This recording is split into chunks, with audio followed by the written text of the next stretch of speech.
नाजरीन अस्सलामु अलैकुम। उशाक हेल्थ प्रोग्राम के साथ आपका मेज़बान जाम एमडी गांगा अपनी मेहमान शख्सियत के साथ आपकी खिदमत में हाजिर है।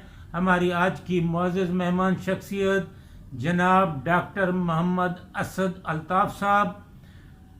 आज हमारी शुगर के टॉपिक पर बात है।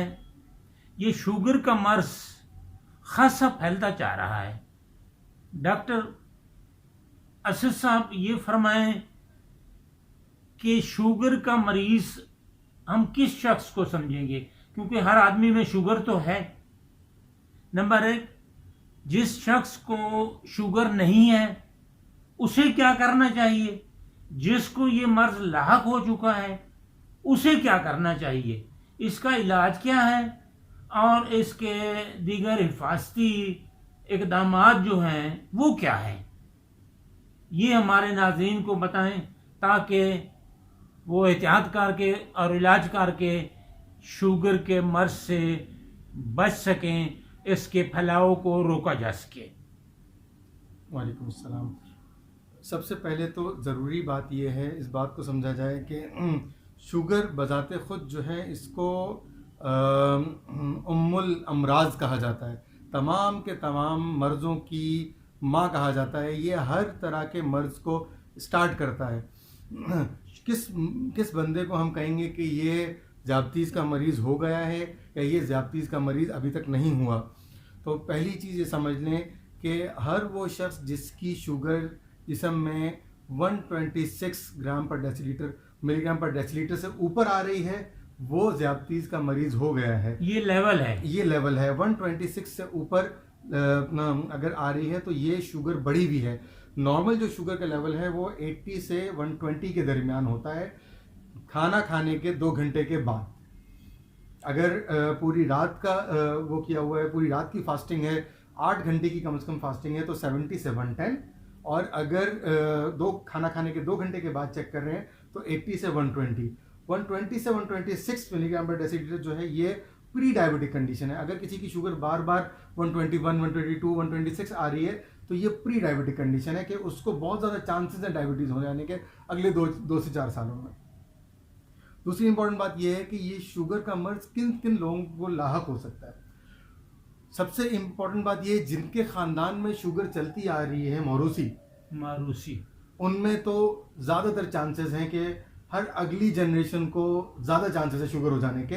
पिछली जनरेशन से कोई तकरीबन 10 साल पहले शुगर होने के चांसेस होते हैं, पहली बात। दूसरी बात ये है कि ऐसे लोग जिनका चलना फिरना इतना नहीं है, बैठ के काम करना ज़्यादा है, वो लोग जिनका खाने पीने में मुरगन ग़ज़ाएँ ज़्यादा हैं, उनका वज़न उनके कद के एतबार से ज़्यादा है। वज़न को कद के एतबार से रखना चाहिए। एक नॉर्मल बंदे को देखने में नज़र आए कि हाँ अपने कद के एतबार से इसका वज़न सही है। अगर किसी बंदे का वज़न अपने कद के एतबार से ज़्यादा है तो वो भी अपना शुगर के उसको कंट्रोल करें। ज़्यादा चिकनाइयत का यूज़ करना, ज़्यादा जो है वो चिकने खाने और गोश्त का ज़्यादा इस्तेमाल, चिकनाहट का ज़्यादा इस्तेमाल, ये सारी चीज़ें शुगर की तरफ लेकर जाती हैं। एक गलत लोगों में वो है कि शुगर चीनी खाने से ही शुगर होगी। चीनी खाने से शुगर नहीं होगी। शुगर को मेंटेन करने के लिए चीनी का तनासुब सही रखना पड़ेगा हमें। सही। अगर किसी मरीज को 126 से ऊपर शुगर आ रही है, 2 डिफरेंट वक्तों में शुगर चेक की, नाश्ते के 2 घंटे बाद 10 बजे चेक कर ली, शाम में उस दोबारा से चेक कर ली, शुगर बढ़ी भी आ रही है, अब वो शुगर का मरीज हो गया है। या फिर वो अपना 3 महीने का शुगर का टेस्ट करवाए। जी, कुछ चीज़ें ऐसी हैं जो हमें प्री डायबिटिक्स को करनी चाहिए। वो लोग जिनकी 126 से कम है लेकिन 120 से बार बार ऊपर आ रही है, उनको कुछ चीज़ें करनी चाहिए। कम से कम हफ्ते में 4 दिन वो वॉक करेंगे। वॉक इस तरह से करेंगे कि 45 मिनट के लिए ऐसी वॉक कि पूरा का पूरा जिस्म जो है वो पसीने से भर जाए। एक्सरसाइज करेंगे, वॉक करेंगे, अपने खानों में चिकनाइयत की मिकदार को कम कर देंगे, नमक की मिकदार को कम कर देंगे, बड़े का गोश्त छोड़ देंगे, बकरे का गोश्त हफ्ते में 2 से 3 बार ले सकते हैं, मछली और मुर्गी खा सकते हैं, फ्रूट सारा खा सकते हैं, सब्जी सारी खा सकते हैं। ठीक। अपने खाने की मिकदार को इस तरह से ठीक करके और अपनी एक्सरसाइज को ठीक करके, कम से कम ऐसी एक्सरसाइज के पूरा जिस्म तर हो जाए पसीने तर से, हो जाए। ये एक्सरसाइज ज़रूरी है शुगर को आगे होने से बचाने के लिए। ठीक। उसके बाद अगर वो लोग जिनको शुगर हो चुकी है वो क्या करें, वो सबसे पहले अपने अपने लिए एक मुआलिज को डिसाइड करें। मुआलिज को डिसाइड करके उसके पास पहुंचें, क्योंकि शुगर एक वक्त का खेल नहीं है। शुगर बढ़ती है, कम हो जाती है, फिर बढ़ती है, कम हो जाती है। अपने मालिज से मशवरा करें कि आया शुगर की एक दवा काफ़ी है या 2 दवाइयाँ शुगर की, या फिर अगर उनको खुदा न खास्ता ज़रूरत पड़ रही है कि इंसुलिन पे आया जाए तो उनको इंसुलिन पे लाया जाएगा। बहुत सारे लोग अपनी शुगर को इस हद तक इग्नोर करते हैं कि कभी चेक ही नहीं करवाते, और आखिर में वो पहुंचते हैं पाँव में फुंसी दाना वगैरह बन जाने के बाद, जिसमें इन्फेक्शन इस कदर ज़्यादा हो जाता है कि उसमें कभी कभी पाँव का अंगूठा काटना पड़ता है, कभी पाँव कट जाता है। ऐसे वक्तों में अगर आपके जिस्म में ऐसे जख्म बन रहे हैं जो बार बार बनते हैं और ठीक नहीं हो रहे, दवा लेते हैं उसके बावजूद ठीक नहीं हो रहे, फ़ौरन से शुगर चेक करवाएं, क्योंकि शुगर अगर बढ़ी हुई है तो कोई पाँव का जख्म सही नहीं होगा। अगर शुगर बढ़ी हुई रहेगी तो आपका गुर्दा ख़राब होने का बहुत चांस है। शुगर बढ़ी हुई होगी, तीन मेन अज़ा हैं जिनके ऊपर शुगर अफेक्ट करती है। दिमाग में शुगर स्ट्रोक करवा सकती है, हार्ट में हार्ट अटैक करवा सकती है, और गुर्दे को फेल कर सकती है। इन तीनों चीज़ों को जहन, ये तीनों वाइटल ऑर्गन्स हैं, ऐसे ऑर्गन्स जिन पे इंसान की आगे ज़िंदगी मुनसर करती है, अच्छी लाइफ मुनसर करती है उसके ऊपर। तो इन तीनों ऑर्गन्स को बचाने के लिए बर वक्त शुगर की तशख़ीस ज़रूरी है।